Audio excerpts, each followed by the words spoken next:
Hello student. हमारा next chapter है chemical kinetics. अच्छा, इस चैप्टर में हम क्या है, इस चैप्टर में पढ़ेंगे हम रेट ऑफ रिएक्शन के बारे में।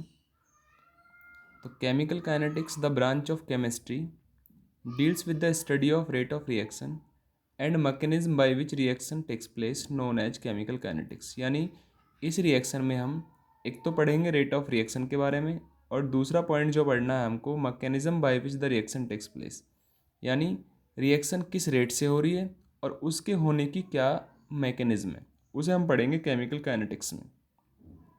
जैसे हमारे पास है conversion of milk into curd, यानी मिल्क किस में कन्वर्ट होता है, कर्ड में। ठीक है, तो कितना मिल्क कितने समय में कर्ड में कन्वर्ट हो रहा है उसे बोलते हैं उसका रेट। ठीक है, तो हम पढ़ेंगे रेट ऑफ रिएक्शन के बारे में। और जैसे फर्मेंटेशन ऑफ शुगर, शुगर का फर्मेंटेशन होता है तो शुगर हमारी कन्वर्ट हो जाती है इथेनॉल में। ठीक है, या हमारे दूसरे सब्सटेंस का यदि फर्मेंटेशन हो रहा है और उससे हम इथेनॉल बना रहे हैं, ठीक है, जैसे ग्रेप्स का जूस है, या फिर हमारे पास दूसरे प्रकार के क्या है, माल्ट से हम बना रहे हैं।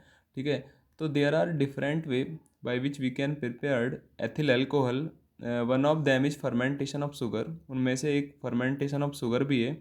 ठीक है, तो कितना शुगर हमारा किस में कन्वर्ट हो रहा है, पहले वो ग्लूकोज में कन्वर्ट होता है, फिर ग्लूकोज का क्या होता है, एनारोबिक ऑक्सीडेशन होता है, फिर वो किस में कन्वर्ट हो जाता है, एथिल अल्कोहल में कन्वर्ट हो जाता है।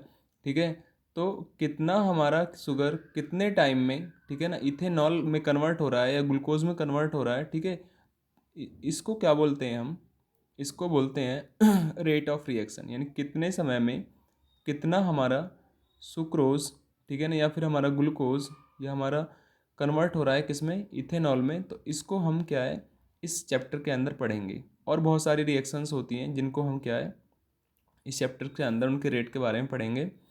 जब हम इस चैप्टर को पढ़ते हैं तो इस चैप्टर को पढ़ने से पहले, ठीक है ना, आगे हम इसमें बढ़ने से पहले हमें इस चैप्टर के अनुसार टाइप्स ऑफ केमिकल रिएक्शंस को देखना होगा। यानी on the basis of rate of reaction the chemical reaction are of 3 types, यानी रेट के बेस पर, ठीक है, केमिकल रिएक्शन 3 टाइप्स की होती हैं। पहले होती हैं वेरी फास्ट रिएक्शन। क्वेश्चन आता है कि वेरी फास्ट रिएक्शन क्या होती है। The chemical reaction in which reactant convert into product before a second known as very fast reaction, also known as ionic reaction. इनको आयनिक रिएक्शन भी बोल देते हैं। ठीक है ना, यानी ऐसी केमिकल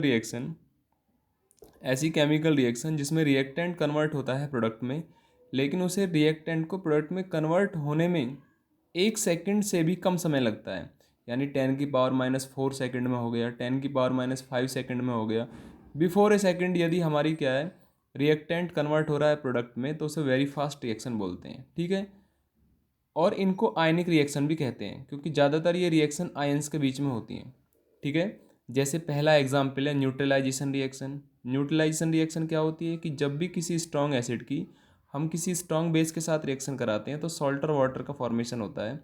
ये रिएक्शन हमारी क्या कहलाती है, न्यूट्रलाइजेशन रिएक्शन कहलाती है। तो ये रिएक्शन इतनी फास्ट होती है कि इस रिएक्शन को होने में क्या है, ठीक है, टाइम जो लगता है वो 1 सेकंड से कम समय लगता है। ठीक है ना, यानी जैसे ही क्या है HCl की एक ड्रॉप NaOH से जाके क्या है इंटरेक्टेड होगी, ठीक है, तो एकदम उसके साथ में उन दोनों के बीच में क्या होगा, रिएक्शन होगी और रिएक्शन होकर हमारे सॉल्ट और वाटर बन जाएंगे। ठीक है ना। दूसरा होता है बच्चों प्रेसिपिटेशन रिएक्शन। प्रेसिपिटेशन रिएक्शन क्या होती है, इन्हें डबल डिस्प्लेसमेंट रिएक्शन भी बोल देते हैं। इनमें क्या होता है एक आयनिक कंपाउंड दूसरे आयनिक कंपाउंड से रिएक्शन करेगा और उनके बीच में आयंस का एक्सचेंज हो जाएगा। जैसे क्लोराइड आयन Ag के साथ चला जाएगा, NO3 आयन Na के साथ चला जाएगा, तो AgCl का वाइट PPT बनेगा और NaNO3 का एक्वस सॉल्यूशन। सिमिलरली Na2SO4 की BaCl2 के साथ कराऊंगा तो BaSO4 का वाइट प्रेसिपिटेट बनेगा और NaCl का एक्वस सॉल्यूशन। ठीक है, सिमिलरली हम नेक्स्ट थर्ड रिएक्शन है प्रेसिपिटेशन की, लेड नाइट्रेट की रिएक्शन पोटेशियम आयोडाइड के साथ कराते हैं तो लेड आयोडाइड का येलो PPT बनता है। ठीक है, और K2SO4 का एक्वा सॉल्यूशन। ऑल द ये दोनों ही रिएक्शन जो है हमारी न्यूट्रलाइजेशन रिएक्शन और प्रेसिपिटेशन रिएक्शन दोनों ही आयनिक रिएक्शन है, दोनों ही वेरी फास्ट रिएक्शन है, और इन रिएक्शन को होने में 1 सेकंड से भी कम का वक्त लगता है, इसलिए इन्हें वेरी फास्ट रिएक्शन कहते हैं। और इन रिएक्शन का हम रेट नहीं निकाल सकते हैं क्योंकि हमारे पास क्या है इतने शॉर्ट टाइम को मेज़र करने के लिए कोई हमारे पास सूटेबल डिवाइस नहीं होती है, राइट। तो वेरी फास्ट रिएक्शन पढ़ते हैं, बट क्या है, उनसे हम रेट ऑफ रिएक्शन नहीं निकाल सकते, ठीक है, क्योंकि टाइम गैप बहुत कम होता है। टाइम गैप कम होता है तो हम उसे मेजर नहीं कर सकते हैं प्रॉपरली, राइट। नेक्स्ट बच्चों, हमारा very slow reaction. Very slow reaction क्या होती हैं? वेरी स्लो रिएक्शन ऐसी केमिकल रिएक्शन होती हैं जिसमें रिएक्टेंट कन्वर्ट होता है प्रोडक्ट में, लेकिन उसे रिएक्टेंट को प्रोडक्ट में कन्वर्ट होने में कुछ दिनों का भी समय लग सकता है, महीने भी लग सकते हैं, यानी मंथ्स भी और ईयर भी लग सकते हैं। आ रहा है, यानी the chemical reaction in which reactant convert into product with in a few days, month and years, known as very slow reaction. इनको वेरी स्लो रिएक्शन बोला जाता है। जैसे रस्टिंग ऑफ आयरन। अब रस्टिंग ऑफ आयरन क्या है, 1 घंटा 2 घंटा या 3 घंटे में नहीं हो सकता है, ठीक है ना। रस्टिंग ऑफ आयरन में भी क्या है, कुछ दिनों या कुछ महीनों का समय लगता है, ठीक है। ऐसे ही क्या होता है, formation of H2O by reaction of H2 and O2 without catalyst. यदि मैं विदाउट कैटलिस्ट रिएक्शन कराता हूँ, H2 और O2 को किसी कंटेनर में बंद करके रख देता हूँ, तो उनके बीच में होने वाली रिएक्शन भी कैसी होगी हमारी, वेरी स्लो रिएक्शन होगी। आपको बहुत दिनों तक कोई उसके अंदर कोई भी चेंज देखने को नहीं मिलेगा, यदि हम विदाउट कैटलिस्ट उनको ऐड करते हैं तो। ये वेरी स्लो रिएक्शन है। वेरी स्लो रिएक्शन क्योंकि टाइम गैप बहुत ज़्यादा होता है, तो उस टाइम तक भी हम क्या है, किसी केमिकल रिएक्शन को होता हुआ क्या है, नहीं ऑब्जर्व कर सकते हैं। तो वेरी स्लो रिएक्शन का भी रेट कैलकुलेट नहीं किया जा सकता है, ठीक है। तो आपको एक तो केमिकल काइनेटिक्स की डेफिनेशन ध्यान रखनी है, एक आपको वेरी फास्ट रिएक्शन की डेफिनेशन, उसके जो भी एग्जाम्पल लिखवाए हैं, वेरी स्लो रिएक्शन की डेफिनेशन और उसके दोनों एग्जाम्पल लिखवाए हैं, राइट। और ये सबसे इम्पोर्टेंट बात है कि कभी भी वेरी फास्ट और वेरी स्लो रिएक्शन का हम रेट नहीं ऑब्जर्व कर सकते हैं, राइट। हमारा नेक्स्ट है स्लो और मॉडरेट रिएक्शन, ठीक है। स्लो और मॉडरेट रिएक्शन क्या होती हैं? ऐसी chemical reaction in which reactant convert into product with in few seconds, minutes and hours. यानी ऐसी रिएक्शन जिसमें रिएक्टेंट किस में कन्वर्ट होता है, प्रोडक्ट में, लेकिन उसे कन्वर्ट होने में कुछ सेकंड्स का समय लगता है, या कुछ मिनट या फिर कुछ आवर्स का समय लगता है। ऐसी रिएक्शन कहलाती है हमारी स्लो और मॉडरेट रिएक्शन। अब क्योंकि इनमें कुछ सेकंड, मिनट और आवर्स का समय लग सकता है, तो हम इतना टाइम तो मेज़र कर सकते हैं, यानी हम क्या है, 10 सेकंड 20 सेकंड हम किसी रिएक्शन को होता हुआ ऑब्जर्व कर सकते हैं, कुछ मिनट भी ऑब्जर्व कर सकते हैं, और यदि वो कुछ घंटों में भी हो रही है, 1-2 घंटे में भी हो रही है, तो भी हम उसको ऑब्जर्व कर सकते हैं, राइट। तो जितनी हमारी मॉलिकुलर लेवल पे जो रिएक्शन होती हैं, सारी मोस्टली क्या होती हैं, मॉडरेट रिएक्शन होती हैं, ये स्लो होती हैं। जैसे हाइड्रोलिसिस ऑफ एस्टर हो गया, डीकम्पोजिशन ऑफ H2O2 हो गया, फर्मेंटेशन ऑफ शुगर हो गया, ठीक है, ये सारी, या conversion of milk into curd हो गया, या N2O5 का डिकम्पोजिशन हो गया, रेडियो एक्टिव डीके हो गया, राइट। तो there are lot of reactions, ठीक है ना, which are under the category of slow और मॉडरेट रिएक्शन, ठीक है। तो आपको ध्यान रखना है कि स्लो और मॉडरेट रिएक्शन का रेट हम निकाल सकते हैं, क्योंकि इसमें टाइम गैप एक फाइनाइट होता है। फाइनाइट का मतलब है इस टाइम गैप को हम क्या है, प्रॉपरली मेज़र कर सकते हैं, ठीक। अब ये आफ्टर द 4 डेफिनेशंस, यानी केमिकल काइनेटिक्स क्या होती है, वेरी फास्ट रिएक्शन प्लस उसके example, very slow reaction plus उसके एग्जाम्पल, और स्लो और मॉडरेट रिएक्शन प्लस उसके एग्जाम्पल के बाद जो हमारा नेक्स्ट टॉपिक है वो रेट ऑफ रिएक्शन है, ठीक है। रेट ऑफ रिएक्शन सबसे पहले डेफिनेशन कई बार पूछी गई है सीबीएसई के अंदर, ठीक है, 1 नंबर में पूछी जाती है, बहुत ईजी है, ठीक है। आपको लिखना होता है, क्वेश्चन आता है कि define the following term, rate of reaction लिखा होगा, तो बताना है रेट ऑफ रिएक्शन में be define as the change in concentration of reactant and product per unit time. यानी पर यूनिट टाइम में हमारा कितना रिएक्टेंट प्रोडक्ट में कन्वर्ट हो रहा है, ठीक है, उसे हम क्या बोलते हैं, रेट बोलते हैं, ठीक है। या रिएक्टेंट की कितनी कंसनट्रेशन डिक्रीज हो रही है और प्रोडक्ट की कितनी कंसनट्रेशन इंक्रीज हो रही है पर यूनिट टाइम में, ठीक है, उसे हम बोलते हैं रेट ऑफ रिएक्शन। अब इसको समझने के लिए रेट ऑफ रिएक्शन को, अब कुछ डेफिनेशन आती है तो आपको यही लाइन लिखनी पड़ेगी, रेट ऑफ रिएक्शन में be define as the change in concentration of reactant and product per unit time. Consider a reaction, एक रिएक्शन है जिसमें एक रिएक्टेंट प्रोडक्ट में कन्वर्ट हो रहा है, जिसमें टाइम t1 पर रिएक्टेंट की इनिशियल कंसनट्रेशन R1 है और प्रोडक्ट की इनिशियल कंसनट्रेशन P1 है। अब कुछ टाइम स्पेंड हुआ, 10 मिनट 20 मिनट बाद देखा कि रिएक्टेंट की कंसनट्रेशन घट गई, तो घटकर कितनी हो गई वो R2, और प्रोडक्ट की कंसनट्रेशन बढ़ गई, बढ़कर कितनी हो गई वो P2, ठीक है। कंसंट्रेशन का मतलब है मोलैरिटी यानी मोल पर लीटर, ठीक है। तो इनिशियल कंसंट्रेशन है और फाइनल कंसंट्रेशन है। अब इनसे हम रेट कैसे निकालेंगे उसको हम नेक्स्ट देखते हैं। जैसे हमें rate of disappearance of R यानी आर किस रेट से घट रहा है, तो decrease in concentration of R upon time taken. अब डिक्रीज इन कंसंट्रेशन कैसे निकालूंगा कि भाई फाइनल कितनी बची और इनिशियल कितनी थी, तो फाइनल में से इनिशियल घटा दूंगा अपॉन T2, फाइनल टाइम में से इनिशियल टाइम घटा दूंगा, ठीक है। तो मेरे पास क्या आ जाएगा, rate of disappearance of R आ जाएगा, लेकिन वो आएगा मेरा नेगेटिव। क्यों? क्योंकि आर कम होता है, R2 कम होती है और R1 ज़्यादा होती है। ऐसे केस में ये माइनस आएगा, तो मैं पहले माइनस का साइन पुट कर दूंगा। तो जब भी आप रिएक्टेंट का रेट निकालते हैं तो उसमें क्या है, आपको माइनस का साइन पुट करना होता है जिससे कि रेट हमारा पॉजिटिव हो जाए। पहली बात ऐसे निकलेगा हमारा minus delta R upon delta T. Delta R change होता है जिसे R2 माइनस R1 कहते हैं, और डेल्टा टी होता है T2 माइनस T1। अब आता है rate of appearance of P, यानी rate of appearance of P, हमारा पी किस रेट से अपियर हो रहा है, ठीक है, या बन रहा है। तो increase in concentration of P, क्योंकि मुझे पता है कि प्रोडक्ट की कंसंट्रेशन तो बढ़ेगी और रिएक्टेंट की घटेगी, इसलिए मैंने यहाँ पे डिक्रीज लिखा है और यहाँ पे इंक्रीज लिखा है अपॉन टाइम टेकन। अब इसमें क्या होता है, इसमें वैसे भी प्रोडक्ट की कंसंट्रेशन इनिशियल कम होती है, फाइनल ज़्यादा, फाइनल में से इनिशियल घटाएंगे तो पॉजिटिव आएगा। तो पॉजिटिव साइन लगाओ या मत लगाओ, ठीक है ना। तो delta P2 minus P1 upon T2 minus T1, तो P मेरा हो जाएगा delta P upon delta T। ये आ जाएगा rate of appearance of P, ठीक है। इस प्रकार से हम क्या है रेट निकाल लेंगे किसी रिएक्टेंट का और किसी प्रोडक्ट का, ठीक है। उसके बाद नेक्स्ट टॉपिक है, अब हमारे पास क्या है कुछ डेफिनेशंस, जैसे कि chemical kinetics very fast plus उसके एग्जांपल, वेरी स्लो प्लस उसके एग्जांपल, स्लो और moderate reaction, rate of reaction क्या होता है, ठीक है ना। ये सारा आपको पढ़ना है। अब types of rate of reaction पढ़ना है। अब rate of reaction two types का होता है, एक एवरेज रेट और एक इंस्टेंटेनियस रेट, राइट। ये ध्यान रखना है, एक एवरेज रेट होता है, एक होता है इंस्टेंटेनियस रेट। एवरेज रेट क्या होता है, रेट ऑफ रिएक्शन कैलकुलेटेड और measured in the finite time interval known as average rate, यानी ऐसा रेट जो किसी फाइनाइट टाइम इंटरवल में मेज़र किया हो गया। जैसे पहले टाइम मान लीजिए कोई रिएक्शन करा रहे हैं, पहले हमने देख लिया भाई टाइम मेरा क्या है 10 मिनट है। अब फिर मैंने अगले 10 मिनट में उसको मेज़र किया, तो टाइम गैप हो गया मेरा 20 - 10 यानी नेक्स्ट, तो मेरा 10 मिनट आया या 20 मिनट आया 50 मिनट आया। तो ऐसा टाइम एक मीजरेबल टाइम है, इसे फाइनाइट टाइम इंटरवल बोलते हैं।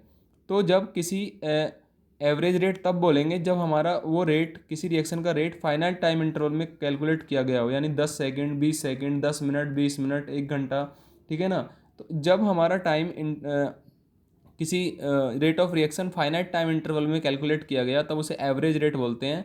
और हम क्या है कंसंट्रेशन के सामने क्या है डेल्टा का साइन लगा के इसको रिप्रेजेंट करते हैं, ठीक है। जैसे Hg plus Cl2 is equal to HgCl2। तो जब हम इसका क्या है एवरेज रेट निकालेंगे तो कैसे लिखेंगे, rate of reaction equal to minus delta Hg upon delta T बराबर minus delta Cl2 upon delta T equal to plus delta HgCl2 upon delta T, क्योंकि प्रोडक्ट में क्या होता है प्लस लगाते हैं और रिएक्टेंट में माइनस लगाते हैं।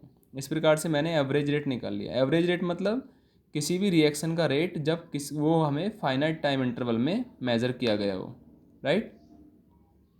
हमारा instantaneous rate. Instantaneous rate the rate of reaction measured at infinitesimally small time interval, जब डेल्टा टी जीरो के अप्रॉक्सीमेट, तो to known as instantaneous rate, ठीक है ना। यानी ऐसा रेट ऑफ रिएक्शन जो क्या है बहुत कम टाइम इंटरवल के अंदर मेज़र किया गया हो। जैसे यदि हमसे पूछे कि एक रिएक्शन हो रही है उसको होने में 10 मिनट लगते हैं, तो मैं आपसे पूछूं कि 8th जो हमारा मिनट होगा 8 वाला, उसमें टाइम इंटरवल कितना होगा, उसमें हमारा रेट कितना होगा, उसे बोलूँगा मैं इंस्टेंटेनियस रेट। जब हमारा डेल्टा टी अप्रॉक्सीमेट जीरो हो, जो चेंज जीरो हो, टाइम चेंज जीरो हो, यानी बहुत इस infinite Simli small time interval हो, तब उसे इंस्टेंटेनियस रेट बोलते हैं। और इंस्टेंटेनियस रेट में क्या है डी को डिनोट करते हैं इससे डी से। जैसे मैं आपसे बात कर रहा हूँ Hg+Cl2 Hg एग्जाम्पल लेके, तो minus delta Hg upon delta T equal to minus D आएगा minus D upon minus DCl2 upon D और equal to plus DHgCl2 upon D, यानी डी आएगा, डेल्टा नहीं आएगा। डेल्टा आता है फाइनाइट के लिए और डी आता है वेरी स्मॉल टाइम इंटरवल के लिए। वेरी स्मॉल टाइम इंटरवल है तो इंस्टेंटेनियस रेट है, और यदि एक फाइनाइट टाइम इंटरवल है तो एवरेज रेट है। फिर आता है unit of rate of reaction. अब क्योंकि जो एक बड़ा ब्रैकेट होता है, इसमें ये मोलर कंसंट्रेशन है, मोलर कंसंट्रेशन की मोलरिटी है, मतलब मोलरिटी की यूनिट होती है मोल पर लीटर, और टाइम की होती है सेकंड। तो हो जाएगी इसकी मोल पर लीटर पर सेकंड, यदि टाइम सेकंड में है, और यदि टाइम मिनट में है तो पर मिनट हो जाएगी, मोल पर लीटर पर मिनट, और यदि टाइम आर में है तो मोल पर लीटर पर आर हो जाएगी। राइट, ये आपको ध्यान रखना है, यूनिट भी ध्यान रखनी है, इंस्टेंटेनियस रेट, एवरेज रेट, ये सब डेफिनेशन आपको प्रॉपरली याद रखनी है। फिर नेक्स्ट आता है हमारा ग्राफ। यदि हम ग्राफ खींचेंगे, ठीक है ना, कंसंट्रेशन ऑफ रिएक्टेंट और टाइम के बीच में, और concentration of product of time के बीच में, तो समय के साथ क्या होता है, रिएक्टेंट की कंसंट्रेशन तो डिक्रीज होती है, और जैसे जैसे टाइम आगे बढ़ता है तो प्रोडक्ट की कंसंट्रेशन बढ़ती है। तो रिएक्टेंट में तो इस प्रकार से ग्राफ आएगा, और कंसंट्रेशन उसमें प्रोडक्ट में इस प्रकार से। ठीक है, तो ये ग्राफ भी आपको समझना है।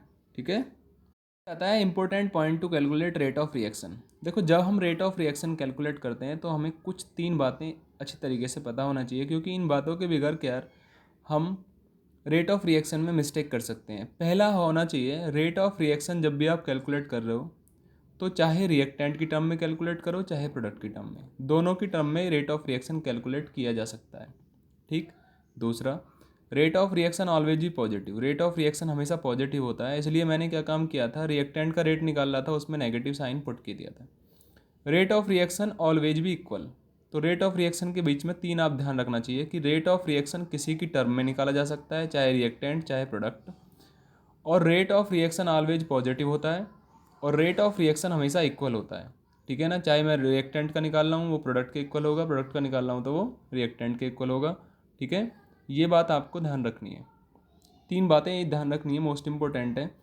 अब हम क्या है, अपने आने वाले केमिस्ट्री में जैसे ही हम आगे पढ़ते हैं तो कुछ हमारे पास क्या है, रेट निकालने के लिए क्वेश्चन ज़रूर आता है पेपर में जब क्वेश्चन आएगा तो किस प्रकार से क्वेश्चन आ सकते हैं। ठीक है, उनको देखने के लिए रेट से संबंधित पहला तो रेट की डेफिनेशन आती है, सब बच्चे रेट की डेफिनेशन प्लस रेट की यूनिट याद कर लेंगे।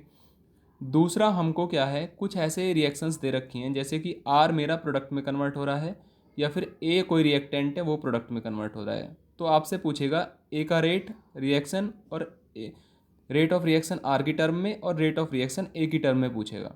तो जब आर हमारा प्रोडक्ट में कन्वर्ट हो रहा है तो मैं इसको लिख सकता हूँ, इसका रेट कैसे लिखूंगा, minus R2 upon R1 upon T2 upon, और R2 अपॉन R1 किसके बराबर होता है, डेल्टा आर के, तो minus delta R upon delta T. यदि कॉफिशिएंट नहीं दे रखा तो delta R upon delta t इस प्रकार से आप लिख दोगे।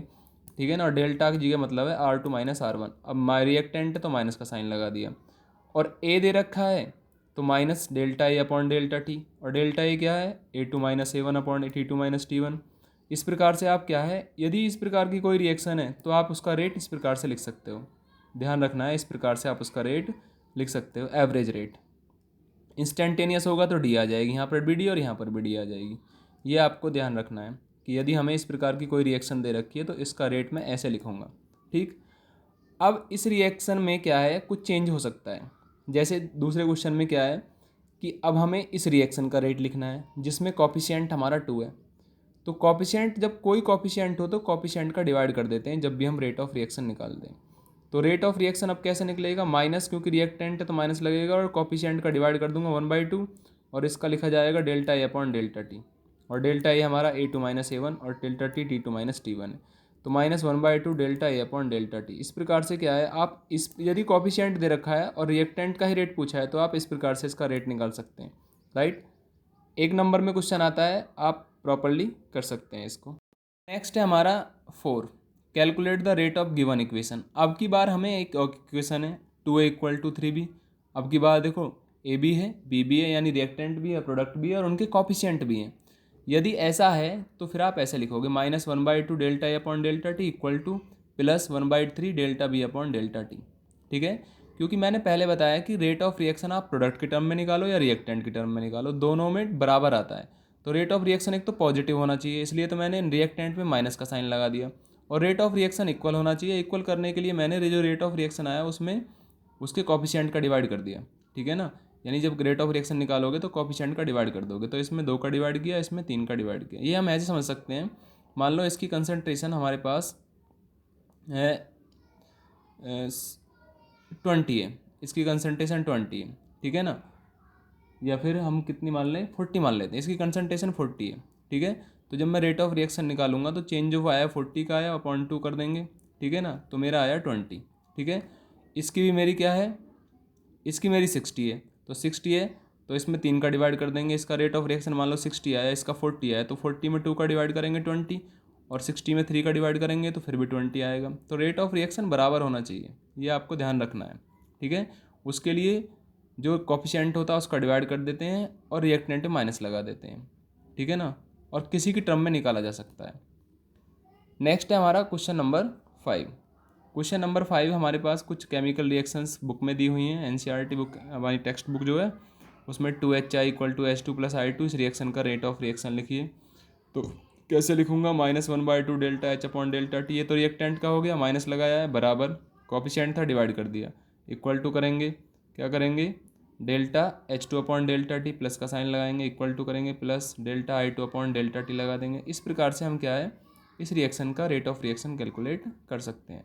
सिमिलरली अब आपके पास ये रिएक्शन है, इसका भी रेट ऑफ रिएक्शन ऐसे ही कैलकुलेट करोगे, रिएक्टेंट पे माइनस कोफिशिएंट का डिवाइड और delta Br upon delta T, minus coefficient का, कोफिशिएंट है नहीं तो ऐसे छोड़ देंगे, delta BrO3 minus delta T, फिर क्या है equal to -1/6 delta H upon delta t. इस प्रकार से हम क्या है रेट ऑफ रिएक्शन कैलकुलेट कर सकते हैं। सिमिलरली आप इस रिएक्शन का रेट ऑफ रिएक्शन कैलकुलेट कर सकते हो। तो रेट ऑफ रिएक्शन की 3 बातें ध्यान रखनी है, रेट ऑफ रिएक्शन किसी की टर्म में निकाला जा सकता है, रेट ऑफ रिएक्शन पॉजिटिव होता है और रेट ऑफ रिएक्शन हमेशा इक्वल होता है, ठीक।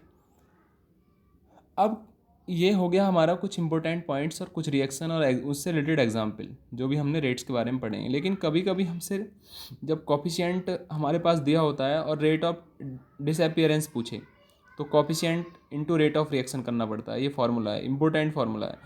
ऐसे ही रेट ऑफ प्रोडक्शन पूछे, ठीक है ना, कि हमारा जो प्रोडक्ट है वो किस रेट से प्रोड्यूस हो रहा है, तो coefficient into rate of reaction. इसमें भी जैसे हमसे पूछे N2O5 कि भाई N2O5 का जो रेट है वो तो मैं निकालूंगा -1/2 delta N2O5 upon delta T, लेकिन इसके डिसअपियरेंस का रेट निकालूंगा मैं, कोफिशिएंट जो है उसमें रेट ऑफ रिएक्शन की मल्टीप्लाई कर दूंगा, ठीक है ना, जो भी हमारा रेट ऑफ रिएक्शन आया उसमें कोफिशिएंट की मल्टीप्लाई करके मैं निकाल लूँगा उसका रेट ऑफ डिसअपियरेंस। ऐसे ही रेट ऑफ प्रोडक्शन, जैसे मैं आपसे पूछे NO2 किस रेट से प्रोड्यूस हो रही है, क्योंकि जब इसके 2 मोल खत्म हो रहे हैं तो ये 4 मोल बन रहा है, ठीक है ना, लेकिन रेट ऑफ रिएक्शन पूरी इक्वेशन का बराबर होता है, लेकिन ये बन किस रेट से रहा है, जितना रेट ऑफ रिएक्शन उसका 4 गुना, ये किस रेट से घट रहा है, जितना रेट ऑफ रिएक्शन उसका दुगना, ठीक है ना, तो मैंने वही किया है। ऐसे ही इसका रेट ऑफ प्रोडक्शन ऑफ निकालोगे तो क्या हो जाएगा 4 इंटू रेट ऑफ रिएक्शन, ठीक है। इस प्रकार से आप इस क्वेश्चन को सॉल्व कर सकते हैं, ये आपको ध्यान देना है, राइट। अब इससे संबंधित, इसी बात से संबंधित हम क्या है कुछ एक क्वेश्चन कर लेते हैं रेट ऑफ रिएक्शन को प्रॉपरली समझने के लिए। क्या है हमारा एग्जाम्पल दे रखा है 4.2, the decomposition of N2O5 in CCl4 at 318 Kelvin has been study by monitoring the concentration of N2O5 is 2.33 mole per litre, यानी इनिशियल कंसंट्रेशन आपको N2O5 की दे दी है, एंड आफ्टर 184 मिनट, टाइम आपको 184 मिनट दे दिया, it is reduce to 2.08 mole per litre. अब final concentration भी आपको दे दी। The reaction takes place according to the equation, reaction इस इक्वेशन के अनुसार हो रही है। Calculate the average rate of the reaction in terms of hours, minutes and seconds, और what is the rate of production of NO2 during this interval, ठीक है। यानी एक तो एवरेज रेट निकालना है मिनट में, सेकंड में और घंटे में, और एक निकालना है कि NO2 के प्रोडक्शन का रेट कितना है। तो सबसे पहले तो आप रिएक्शन लिखोगे, उसके बाद उसका रेट लिखोगे।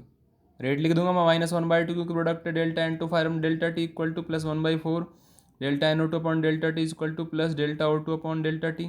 इस प्रकार से मैंने क्या लिख दिया, मैंने लिख दिया इसका रेट ऑफ रिएक्शन।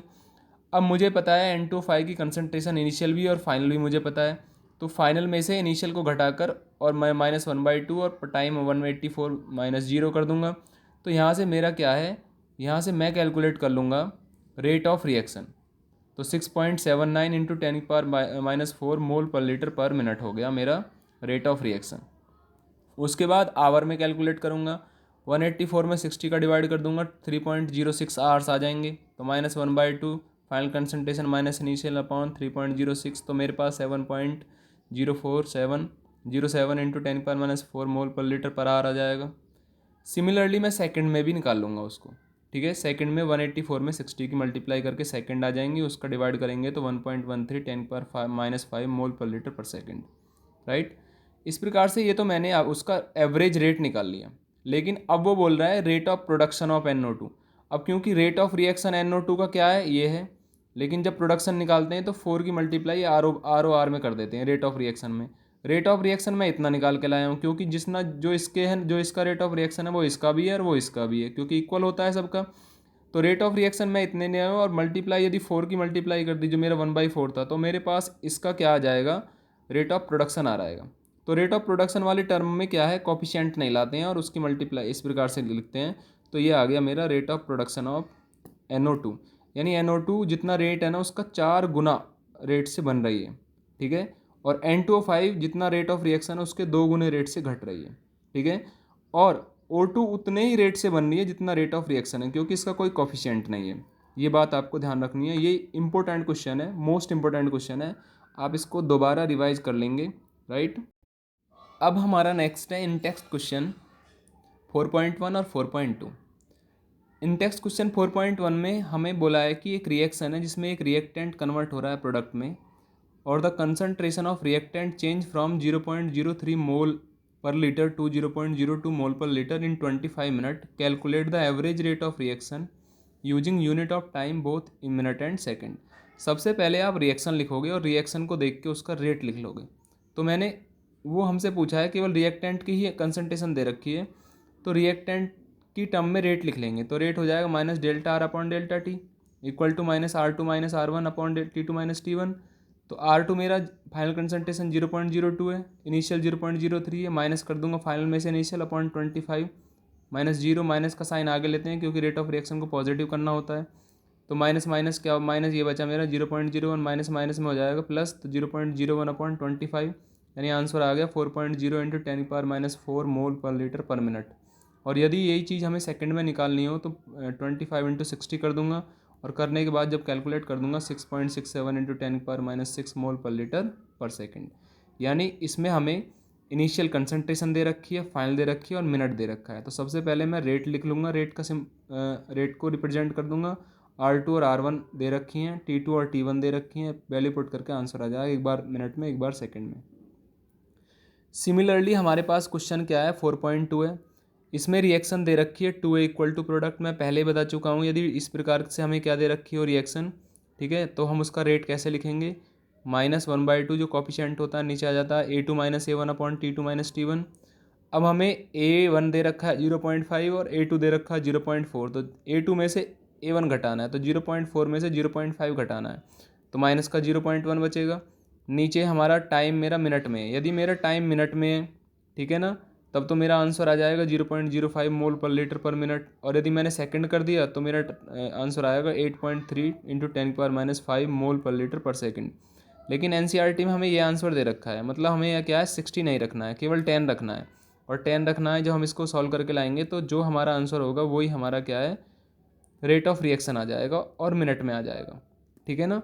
तो अब इस चैप्टर में आपको पहले केमिकल काइनेटिक्स की डेफिनेशन, फिर आपको ध्यान रखनी है तीनों प्रकार की रिएक्शन, वेरी स्लो प्लस उसके example, very fast example, moderate reaction उसके एग्जाम्पल, रेट ऑफ रिएक्शन की definition properly, rate of reaction की यूनिट, रेट ऑफ रिएक्शन से संबंधित ग्राफ, और किस प्रकार की रिएक्शन हमें डिफरेंट टाइप्स की दे सकता है और वहाँ से हमें रेट ऑफ रिएक्शन पूछ सकता है। और रेट ऑफ डिसअपियरेंस निकालना हो और रेट ऑफ अपीयरेंस निकालना हो तो फिर मैं कैसे निकालूंगा, राइट, ये हमें सीखना है। और रेट ऑफ रिएक्शन निकालने के लिए, निकालते समय 3 बातें वो कौन सी होती हैं जो मोस्ट इंपॉर्टेंट होती हैं, जैसे कि हमें रेट ऑफ रिएक्शन पॉजिटिव होना चाहिए, रेट ऑफ रिएक्शन इक्वल होना चाहिए, और रेट ऑफ रिएक्शन किसी की टर्म में निकाला जा सकता है, ठीक है। और तीसरा, ये 3 जो क्वेश्चन है, पहला 4.2 एग्जाम्पल, और इन टेस्ट क्वेश्चन 4.1 और 4.2, जब भी आप इनको कर रहे हो, जब भी इस चैप्टर को आप स्टार्ट कर रहे हो पढ़ना, तो अपनी NCERT की बुक अपने पास रख लेंगे, कॉपी पेन, जिससे कि क्या है आप क्वेश्चन को समझते भी रहें और उसको फिर क्या है सॉल्व भी करते रहें, राइट। Okay, thanks.